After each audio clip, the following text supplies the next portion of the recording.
My name is Claire Donovan. I'm 36 years old, and the day my sister removed my 10-year-old daughter's name from our father's memorial table, I finally understood that keeping the peace had only taught my family how much cruelty I would absorb without answering. Sophie's place card had been there when we arrived. I saw it beside mine at the long family table, written in dark blue ink, Sophie Donovan. She touched the card with one finger, smiled, and carefully placed the folded page she planned to read beside her water glass. 20 minutes later, the card was gone. My sister Vanessa stood at the end of the table, adjusting the seating arrangement as though she were correcting a minor clerical mistake. I asked where Sophie was supposed to sit. Vanessa did not lower her voice. "Your daughter isn't really family, Claire. She can eat with the children in the side room." Sophie was the only child being moved. Vanessa's 2 sons still had places at the main table. So did our cousin's children. Even the teenage daughter of one of my father's business partners had a seat. My mother looked at the empty space beside me and sighed. "Don't make a scene today." Sophie held the folded page against her chest. It was a short memory she had written about my father. She had practiced reading it for 3 nights. I looked at Vanessa. She smiled because she thought I would do what I had always done: swallow the insult, move the child, protect the event. I turned toward Ethan Doyle, my father's attorney, who was sitting quietly near the windows with a black leather case beneath his chair. "Ethan," I said, "open Dad's second letter." Vanessa's smile disappeared. Ethan reached into the case and removed a sealed black envelope bearing my father's signature across the flap. What my sister did not know was that the envelope contained more than a final message. It contained instructions tied to our family trust, an order for an independent audit, and evidence that Vanessa had spent the final year of our father's life trying to erase Sophie from documents he had already signed. Before the memorial ended, Vanessa would lose her authority over our family company. Within 3 months, auditors would trace more than $1 million through businesses connected to her husband. And by the end of the year, the woman who had spent decades deciding who belonged in our family would be asking why nobody trusted her with a key, a signature, or a dollar.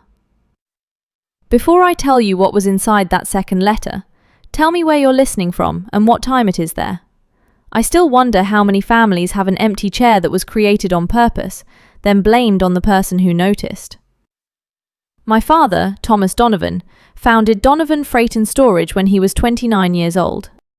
He started with 1 leased truck, 2 warehouse contracts, and an office that shared a wall with a tire shop in Milwaukee. By the time I was in high school, the company operated 4 distribution centers across Wisconsin and Illinois. It moved medical supplies, packaged food, industrial equipment, and emergency materials during winter storms. My father liked to say that logistics was not about trucks, it was about promises. Somebody was waiting for medicine. Somebody was waiting for food. Somebody was waiting for a machine part that kept a factory open. He built the company around reliability because his own childhood had contained very little of it. Vanessa was 5 years older than me. From the beginning, she looked like the obvious successor. She was confident, polished, and comfortable in rooms full of executives. She remembered clients' spouses, children, golf handicaps, and favourite restaurants. By 24, she could walk through a warehouse in heels and make supervisors straighten their posture before she spoke. I was different. I preferred records to speeches. I noticed duplicated invoices, missing signatures, inconsistent dates, and the small procedural shortcuts people described as harmless until they became expensive. I studied accounting and regulatory compliance, then built a career investigating internal control failures for privately owned companies. Vanessa stayed inside the family business. I left. My father told people this made us a perfect combination. Vanessa knew how to make the company grow. I knew how to prevent growth from becoming a disguise for disorder. Vanessa heard the first part and ignored the second. My mother, Margaret, treated our differences like a natural hierarchy. Vanessa was the daughter people noticed. I was the daughter people called when something had gone wrong. If Vanessa hosted a charity luncheon, my mother posted photographs for a week. If I spent 3 nights correcting an insurance filing that could have cost the company a contract, My mother thanked me privately and reminded me not to make Vanessa feel undermined. I learned early that usefulness and recognition were not the same thing. For years, I told myself it did not matter. Then Sophie came into my life. I first met her when she was 2 years old. I had volunteered through a legal advocacy program that helped foster parents organise medical and educational records. Sophie's file arrived in a cardboard box with missing pages, contradictory dates, and 3 different spellings of her last name. Her biological parents were unable to care for her safely. A temporary placement became a longer one. I became certified as a foster parent when she was 3. The adoption was finalised 11 months later. My father attended the hearing wearing the same navy suit he wore to major contract negotiations. When the judge asked whether the family understood the permanence of adoption, my father leaned toward me and whispered, "That is the point, isn't it?" Afterward, he took us to lunch and gave Sophie a small silver compass. On the back, he had engraved 4 words: "You always have a way home." Sophie called him Grandpa Tom before she learned to say all the sounds clearly. For a while, she called him Grandpa Ton. He loved it so much that he refused to correct her. Vanessa never openly objected to the adoption. She was too careful for that. Instead, she used smaller distinctions. She referred to her sons as Dad's real grandsons. She described Sophie as Claire's little girl, rather than our father's granddaughter. At Christmas, she ordered matching embroidered stockings for the family and told me Sophie's had been delayed. The following year, the same thing happened. When my father added Sophie to the education trust for his grandchildren, Vanessa asked whether the document should distinguish between biological and adopted descendants, to avoid future confusion. My father answered in front of all of us, "There is no confusion." Vanessa laughed and said she had only been asking a technical question. My mother later called me. "You know Vanessa loves Sophie," she said. "She just thinks about lineage because of the company." Sophie was 6. She had no interest in lineage or company succession. She wanted to know why her stocking was the only one written in marker.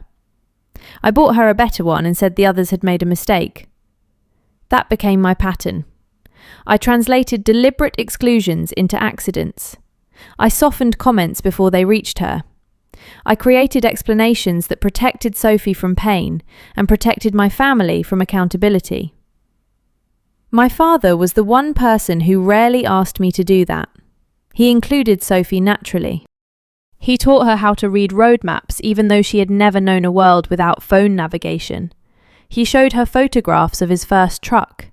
He let her stamp old invoices with a red office seal that had not been used in years. When she was 8, she drew a map of every place his company had delivered emergency supplies during a major snowstorm. He framed it and hung it in his office. Vanessa moved it into a hallway 3 weeks later because she said the office needed to look more professional. My father put it back. The tension between them became harder to ignore after he was diagnosed with pancreatic cancer. The doctors were careful with timelines, but their faces said what their words avoided. He had treatment options. He did not have endless time. Vanessa took control of the public side of his illness. She issued statements to employees, spoke at company events, and described herself as the person protecting his legacy. I handled the things nobody photographed. I reviewed home health invoices. I organised medication schedules. I appealed an insurance denial. I drove from Chicago to Milwaukee twice a week because my mother became overwhelmed whenever a doctor used a word she did not understand. Vanessa attended appointments when reporters or board members might hear about them. Otherwise, she was usually too busy. My father noticed. He did not complain. He simply began asking me more questions about the company. At first, they sounded casual. Had I ever heard of Blue Cedar Advisory? Was it normal for consulting firms to bill the same amount every month? Could a warehouse lease be amended without an updated appraisal? I told him the answers depended on the contracts. He asked me to look quietly. I resisted. I was his daughter and an outside compliance consultant. Reviewing the company while Vanessa was serving as interim president created an obvious conflict. He said he was not asking for a formal investigation. He wanted to know whether his instincts were failing. That sentence frightened me more than the questions. My father had trusted his judgment for 40 years. I agreed to review limited records with Ethan, his attorney, controlling access.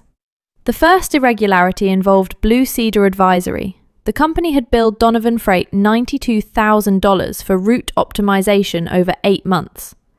The invoices contained broad phrases, no work product, and identical descriptions. The registered address belonged to a business mailbox. A second vendor, Harbour Ridge Management, received payments for warehouse transition services. The contact number connected to a voicemail box with no company greeting. A third group billed the company for executive wellness planning during my father's treatment. When I asked Vanessa for supporting documents, she sent me 2 folders containing meeting notes with no dates and presentations created from free online templates. She called me afterward. Dad asked you to help organise records, not conduct an inquisition. I said I was trying to understand what had been purchased. She told me that executive leadership involved relationships and that not every valuable service produced a spreadsheet. That was the kind of sentence people used when they wanted vagueness to sound sophisticated. I documented the gaps and sent them to Ethan. My father's condition worsened before we could go further. He entered hospice in early November. During those final weeks, the company faded from his conversations. He asked about Sophie. He asked whether I was sleeping. He asked my mother to stop pretending she understood football because nobody believed her. One afternoon, while Sophie sat beside his bed, colouring an old delivery map, he asked me to walk with him into the sunroom. He was thin enough that the sleeves of his sweater hung loosely around his wrists. Ethan was waiting there. My father placed his hand on a black envelope. "If anyone tries to rewrite this family after I'm gone," he said, "tell Ethan to open the second letter." I asked what he meant. He looked through the glass doors toward Sophie. "You know what I mean." I told him I did not want secrets. He said neither did he. That is why I wrote it down. I asked whether Vanessa knew. He smiled faintly. Vanessa knows what she has chosen to know. He died 17 days later. The memorial was held at Donovan Hall, a converted brick railway depot the company had restored as part of a downtown redevelopment project. It was not a funeral in the traditional sense. My father had requested no open casket and no long procession of people saying he looked peaceful. He wanted stories, music, photographs, and a meal. Nearly 200 people attended. Employees wore blue ribbons with the company emblem. Retired drivers stood together near the entrance. Clients sent flowers. A local newspaper prepared a feature about the man who had built one of the region's most respected independent logistics firms. Vanessa arranged everything. She chose the photographs, speakers, music, menu, and seating. When Sophie and I arrived, she greeted us near the entrance with a professional smile. "You're late." We were 12 minutes early. Sophie carried the page she planned to read and a small wooden truck she had painted for my father during his final week. Vanessa looked at the truck. "That should probably stay in the car. The display has already been curated." Sophie lowered her hand. I took the truck and placed it inside my bag. "We'll decide where it goes." Vanessa glanced towards a group of company directors. "Please don't make me manage family emotions today." That should have warned me. Instead, I focused on getting Sophie settled. The main family table was near the stage. My place card was beside my mother's. Sophie's was beside mine. She touched it and smiled. A printed program rested at every seat. The family reflection section listed Vanessa, her 2 sons, our mother, and me. Sophie's name was missing. She noticed. "Maybe they forgot to update it," I said. She nodded because she had learned to accept my explanations. Before lunch, several guests approached her and asked whether she was the granddaughter who had made Thomas's delivery map. My father had shown it to almost everyone. Sophie brightened each time. She unfolded her speech and showed it to an elderly dispatcher who had worked for my father for 30 years. At 12:15, the event coordinator asked guests to take their seats. That was when I saw Vanessa remove Sophie's place card. She picked it up, looked at it, and slipped it beneath a stack of unused cards at the service station. I crossed the room. "What are you doing?" "The family table is full." "It wasn't full 10 minutes ago." "We had to accommodate people with a more formal role." I looked at the table. Nobody new had been added. "Where is Sophie supposed to sit?" "With the children in the side room." I glanced towards the glass doors. The side room had been arranged for children under 7 with colouring sheets and chicken fingers. A staff member was supervising. Vanessa's sons, 12 and 14, remained at the main table. So did 3 cousins, younger than Sophie. "She is reading during the family reflections." Vanessa adjusted the cuff of her black dress. "No, she isn't." Sophie had followed me and was now standing close enough to hear. I asked Vanessa to repeat herself. She looked directly at Sophie. "Your daughter isn't really family, Claire. She can eat with the children in the side room." The people nearest us stopped talking. Sophie's fingers tightened around her paper. I felt the familiar urge to rescue the room, lower my voice, move the conversation, tell Sophie we would make our own special table. Then my mother approached. She did not ask what had happened. She looked at my face and said, "Don't make a scene today." I asked whether she agreed that Sophie should be removed. My mother pressed her lips together. "This is your father's memorial. Vanessa has worked very hard." That is not an answer. She is trying to honour the structure of the family. Sophie looked up at me. Did I do something wrong? There are moments when anger feels hot. This was not one of them. Everything inside me became quiet. I saw every marker-written stocking, every photograph taken without Sophie, every comment about real grandchildren, every explanation I had invented so the adults could avoid hearing themselves clearly. I knelt beside Sophie. "No, you did nothing wrong." Then I stood and turned towards Ethan. He had watched the entire exchange from his seat near the windows. "Ethan," I said, "open Dad's second letter." The room changed. Vanessa's expression did not collapse immediately. First, it froze. Then she gave a small laugh. "Claire, this is absurd." Ethan reached beneath his chair, opened his leather case, and removed the black envelope. My father's signature crossed the seal. Vanessa stepped towards him. "That is a private legal document. This is not the time." Ethan looked at her. Thomas specified the time. Several members of the company's board were seated at nearby tables. They turned towards us. My mother whispered my name as though I had done something indecent. I asked Sophie whether she wanted to leave the room. She shook her head. "I want to hear Grandpa's letter." Ethan broke the seal. Inside were 2 documents. The first was a personal letter. The second was a notarized direction to the independent trustee that controlled the voting shares of Donovan Freight and Storage.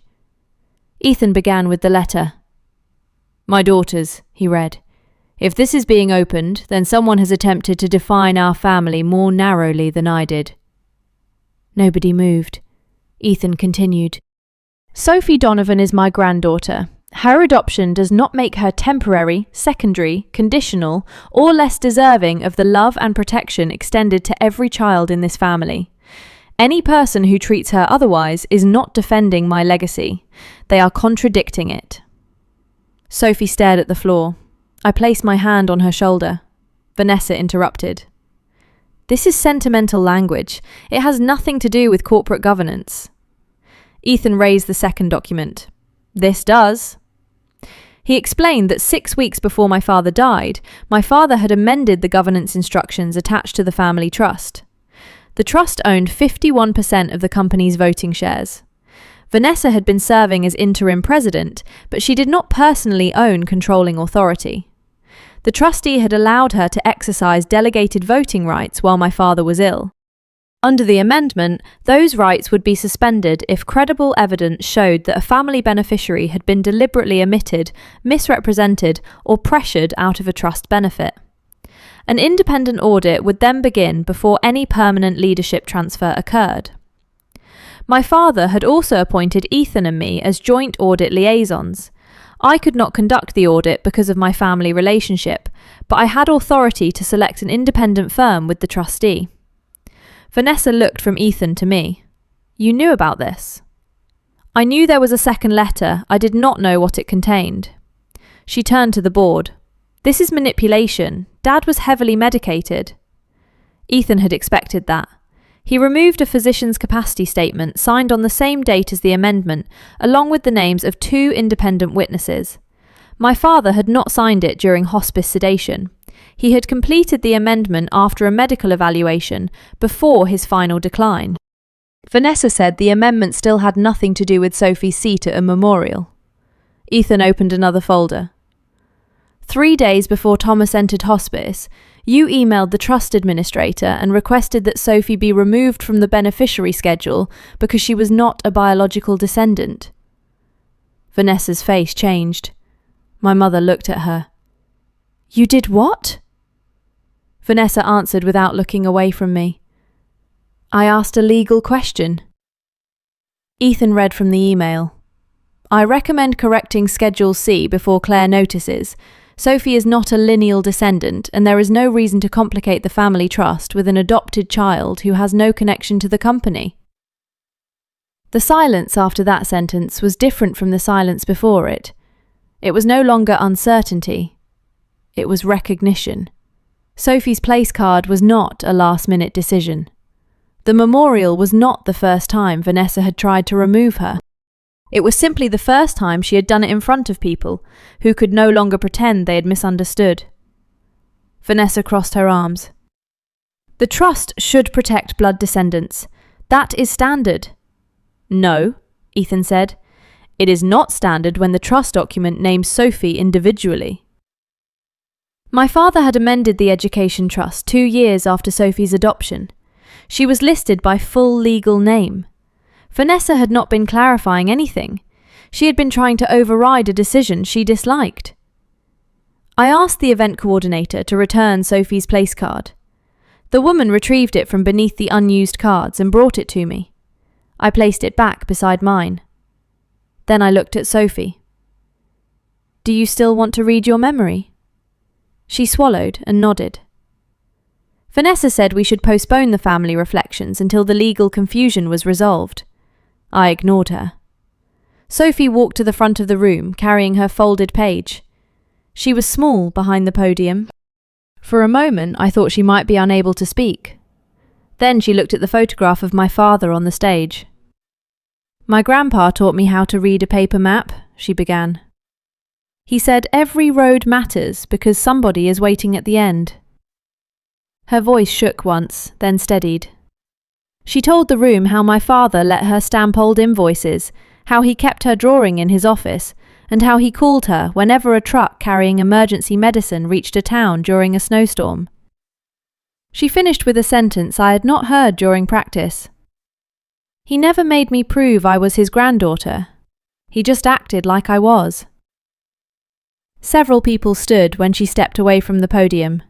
The first was one of my father's retired drivers, then the dispatcher, then 3 board members. The applause was not loud at first. It grew.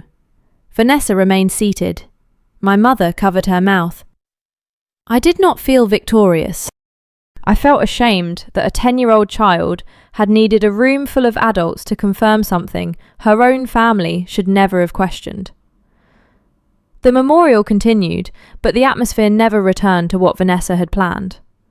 At the end of the meal, Noah Bennett, the company's chief financial officer, asked Ethan and me to meet him in a private office. Vanessa followed. She said she was still interim president and no company discussion would occur without her. Ethan told her the trustee had already suspended her delegated voting authority pending review. She could participate as a subject of the audit, not direct it. Vanessa's voice sharpened. You cannot remove me based on a family argument.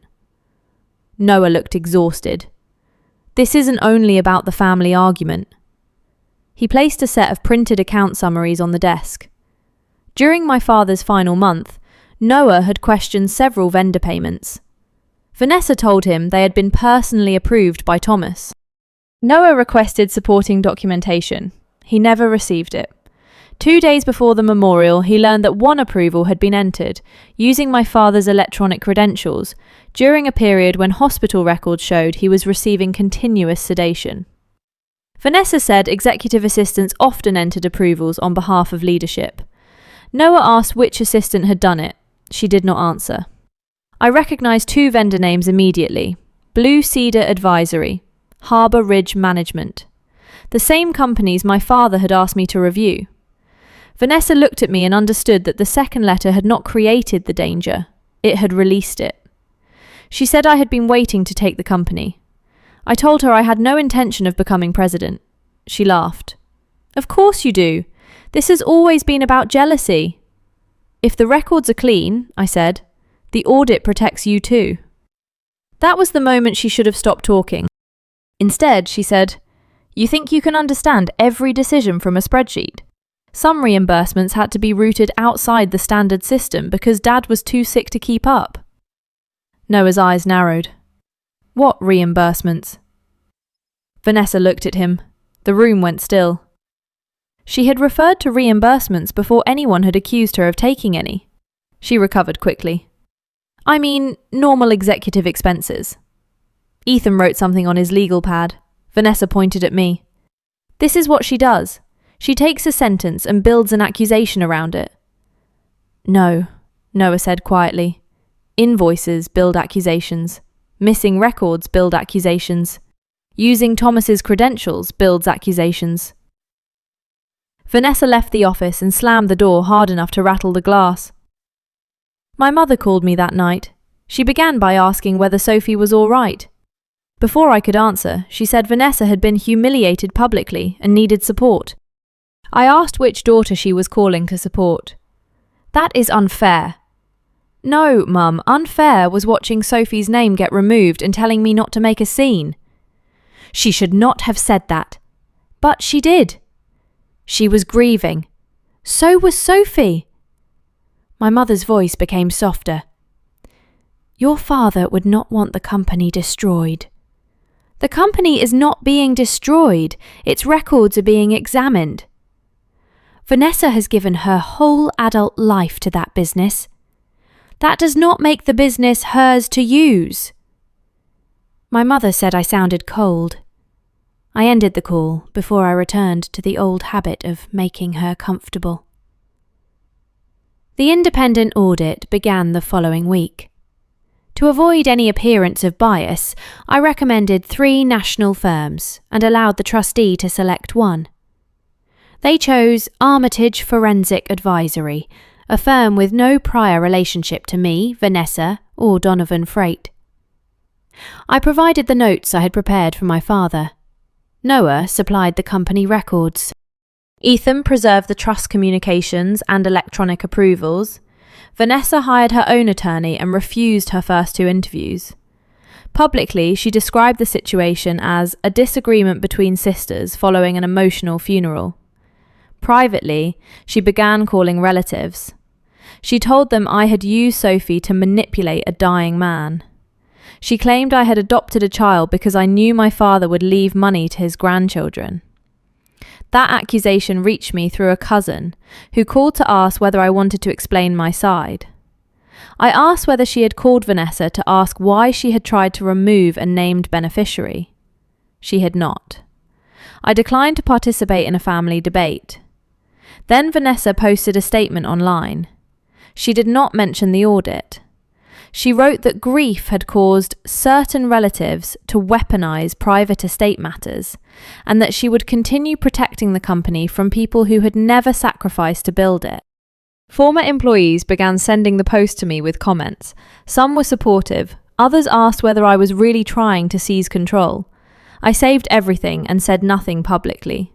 The audit did not need my anger, it had bank records. The first major finding involved Blue Cedar Advisory. Over 22 months, Donovan Freight had paid the company $684,000. The invoices described fleet optimization, executive strategy, and market development. Armitage found no original reports, no proprietary software, and no evidence of employees performing the work. Blue Cedar was owned through 2 holding companies. The final beneficial owner was Mark Ellison, Vanessa's husband. When auditors interviewed Mark, he said Vanessa had told him the board approved the arrangement. No board minutes supported that claim. Mark insisted Blue Cedar had provided legitimate advice during private conversations at home. The auditors asked him to describe one specific recommendation. He could not. Harbour Ridge Management was worse. The company had purchased a small warehouse outside Kenosha for $1.8 million through a private investment group. 6 weeks later, Donovan Freight sold a company-owned warehouse to that same group for $900,000, then leased it back under a 10-year agreement at an above-market rate. The investment group included one of Mark's college friends. Vanessa had signed the lease.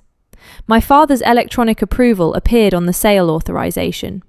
The timestamp showed the approval was entered at 2:13 in the morning, while my father was hospitalized. The third set of payments came from an account established for my father's home care and medical accessibility expenses. More than $130,000 had been reimbursed for renovations. The listed address was not my father's home, it was Vanessa's. The invoices covered a new kitchen, heated flooring, a wine storage system, and custom cabinetry. Vanessa claimed she had planned to move our father into her house. The home health coordinator confirmed no such plan had ever been discussed. My father had refused to leave his own home. The renovations were completed 4 months before his diagnosis. By the end of the first month, the confirmed questionable transactions exceeded $1 million. Another $700,000 required documentation Vanessa had not produced. The audit also found personal expenses categorized as client development, private school deposits for Vanessa's sons, a ski trip, luxury furniture, a membership at a resort where the company had never hosted a client. None of those expenses alone explained her behavior towards Sophie. Together, they explained why she was so desperate to control the trust. She did not only want the title of family successor, she needed the authority to decide which records were reviewed and which questions were considered disloyal. The family began dividing itself into camps. Some relatives said financial mistakes should be handled privately. Others said Vanessa had betrayed our father. A few tried to remain neutral while repeating every detail they heard to both sides. My mother continued asking me to slow the process. She said Vanessa's children were suffering at school because parents had heard rumours. I reminded her that the children were innocent and should be protected. I also reminded her that protecting them did not require giving Vanessa access to corporate accounts. One afternoon, my mother arrived at my apartment without calling. She carried a box of photographs from the memorial. Sophie was at a friend's house. I let her in because part of me still believed every visit might contain the apology I had been waiting for. My mother placed the photographs on the table. In most of them, Vanessa stood beside my father's portrait greeting guests. In one, Sophie was returning to her seat after reading. My mother touched that photograph. She was very brave. She should not have needed to be. My mother nodded. Then she asked whether I could persuade the trustee to restore some of Vanessa's authority while the audit continued. I pushed the photographs back toward her. You didn't come here for Sophie. That's not true. You used her picture to begin a conversation about Vanessa. My mother's eyes filled with tears. I'm trying not to lose both daughters. You keep saying that as though Vanessa and I created the same danger. She made terrible choices. She tried to remove my child from the family trust. She thought she was protecting what your father built. From a 10-year-old? My mother looked down. Then she said something I had not expected. Vanessa asked me about the beneficiary schedule months ago. The room became very quiet. I asked what she had told her. My mother said she had suggested that financial control should remain with biological descendants because extended relatives might challenge an adopted child's involvement. She claimed she was thinking only about avoiding conflict. You helped her. I expressed a concern. You helped her. I never told her to remove Sophie. You taught her that Sophie's place was negotiable. My mother began crying. I did not comfort her. That was new for both of us. She said she had grown up believing blood was the only protection a family could trust. I said blood had not protected my father's company from his own daughter. She flinched. I told her she would not have contact with Sophie until she could apologize without calling the harm confusion, grief, tradition, or concern. My mother said I was punishing her. No, I'm removing access until it is safe. She left the photographs on my table and walked out. Vanessa's response to the audit was not to cooperate. It was to attack the foundation beneath it. Her attorney filed a petition challenging the trust amendment and claiming our father lacked capacity when he signed it.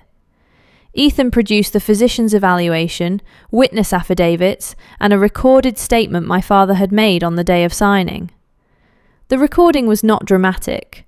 My father sat at his kitchen table wearing a grey sweater. Ethan asked whether he understood the trust amendment. My father summarised it in his own words. He said Vanessa's temporary authority would be suspended if she interfered with beneficiaries or if an audit revealed related party transactions she had not disclosed. Then he looked directly into the camera. If someone says I was confused because they dislike this decision, he said, please understand that disliking my decision is not evidence that I failed to make it. The petition did not succeed. The court allowed the independent trustee to continue enforcing the amendment while the financial dispute proceeded. After that, Mark began cooperating with investigators. He claimed Vanessa had controlled the company payments and had assured him Blue Cedar was legal. Vanessa said Mark had created the consulting arrangement and misled her. Their marriage became another place where information turned into a weapon. I felt no satisfaction watching it happen. Their sons loved both parents. Sophie still asked about her cousins. I told her the boys had not removed her place card. We would not treat them as extensions of Vanessa. That distinction mattered. Revenge that reaches for innocent children becomes the same kind of cruelty it claims to oppose. The board placed Noah in temporary operational control, but hired an outside executive to manage the company during the investigation. Several long-time employees came forward once they realised Vanessa no longer controlled promotions and assignments. A payroll manager provided emails showing that Vanessa had ordered her to classify executive expenses as warehouse development. A former assistant produced a spreadsheet tracking payments to Blue Cedar. Vanessa had instructed her to delete it after my father entered hospice. A warehouse supervisor reported that he had questioned the Kenosha lease and was transferred to night operations 2 days later.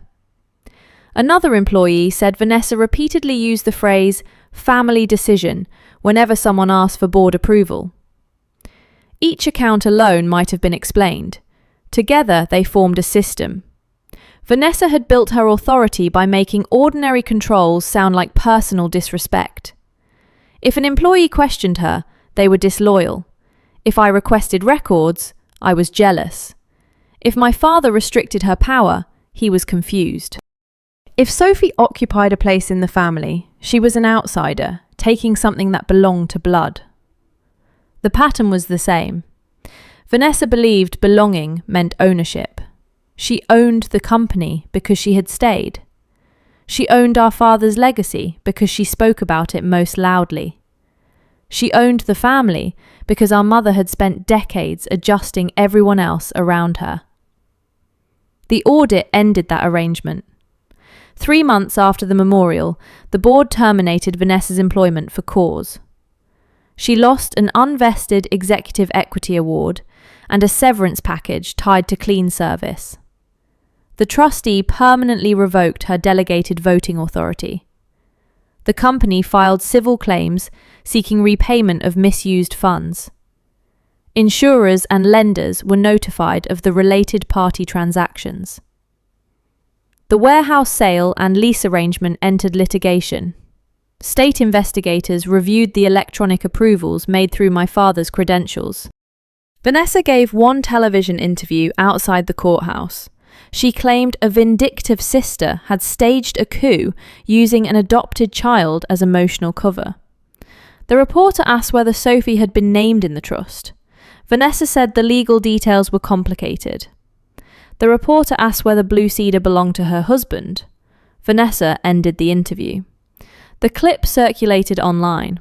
For the first time, strangers saw the same thing our family had spent years refusing to name.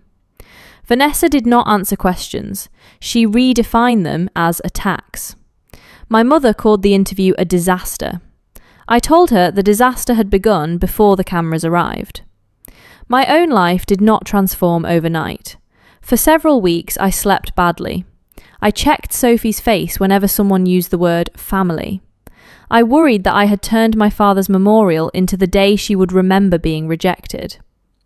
A child therapist helped me understand that I could not control which memory stayed with her. I could only control what happened after. Sophie asked questions in pieces. Why did Aunt Vanessa care about blood? Did Grandpa know this would happen? Would the cousins stop speaking to her? Was the education trust the reason people said she belonged? I answered carefully. No amount of money makes you family. Then why did Grandpa put me in the trust? Because he wanted the documents to match what he already believed. That answer seemed to settle something inside her. She stopped asking whether she had taken someone else's place. Meanwhile, I began examining my own choices.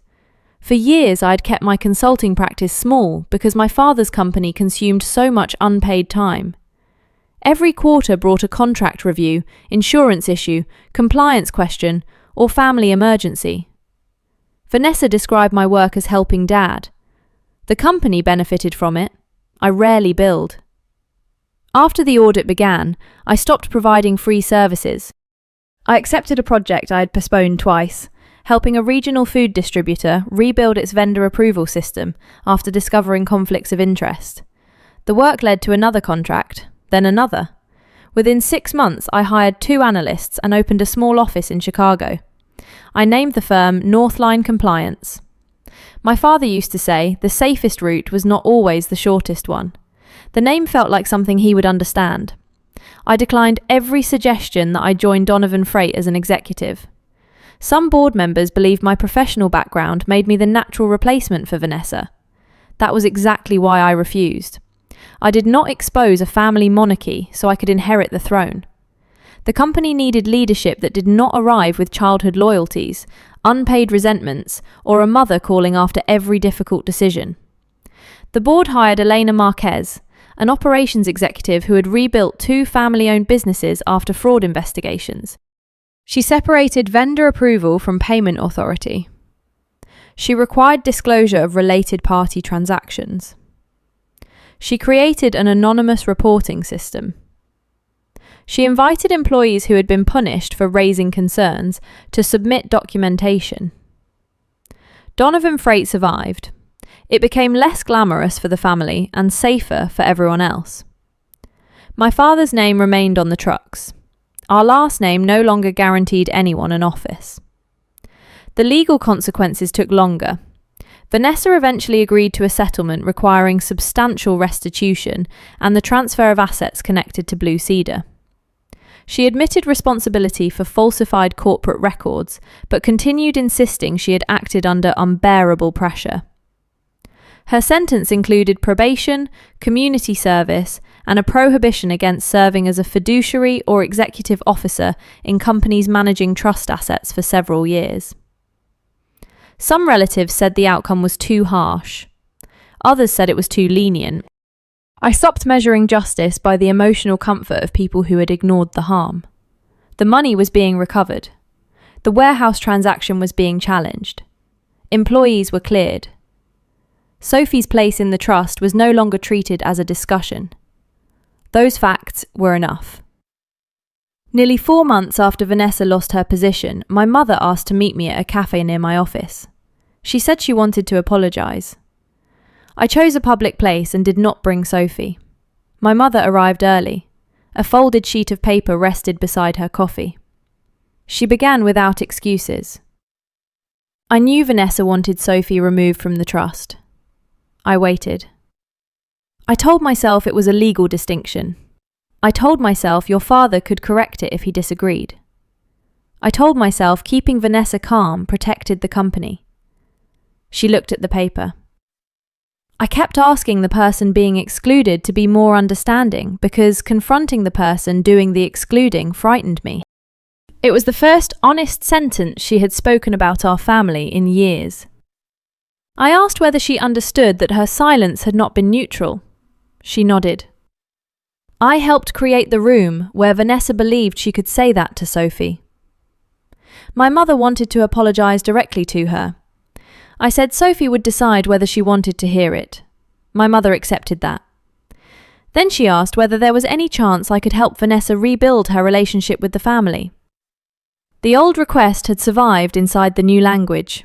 I leaned back. Mum, you are apologising to me and asking me to rescue her in the same conversation.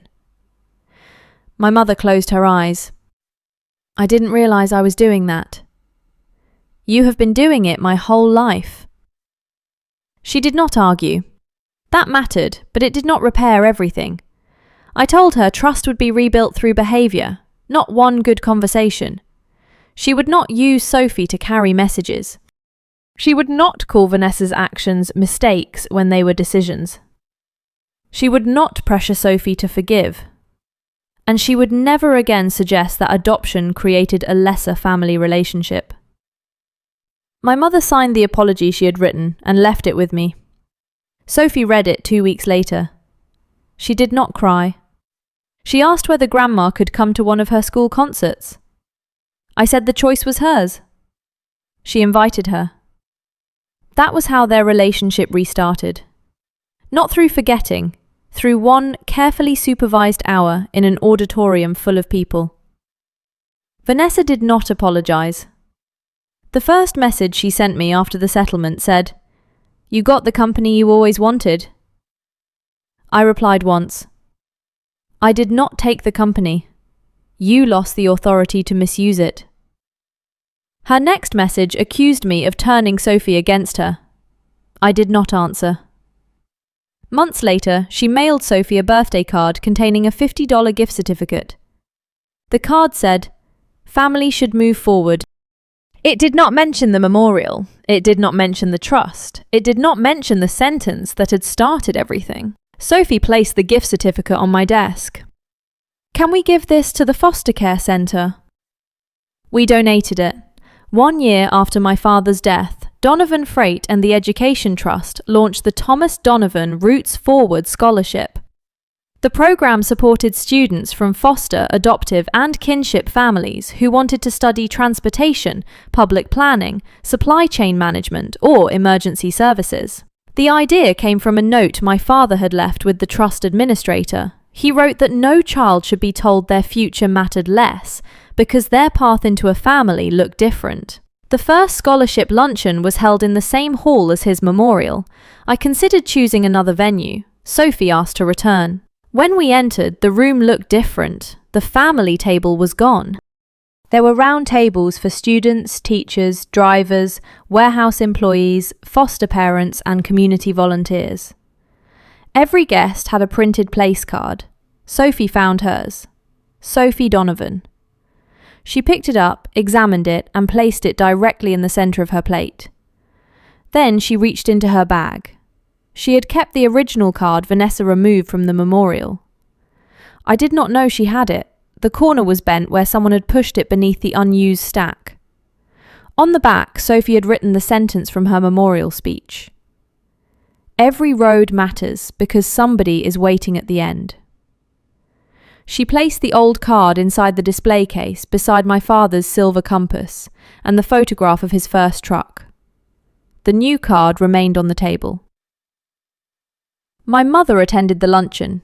She sat beside a foster parent from Madison and listened more than she spoke.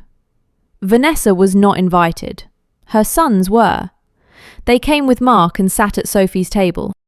The children talked about school, music, and whether the dessert would be good. Nobody asked them to defend their mother. Nobody asked Sophie to make the adults comfortable.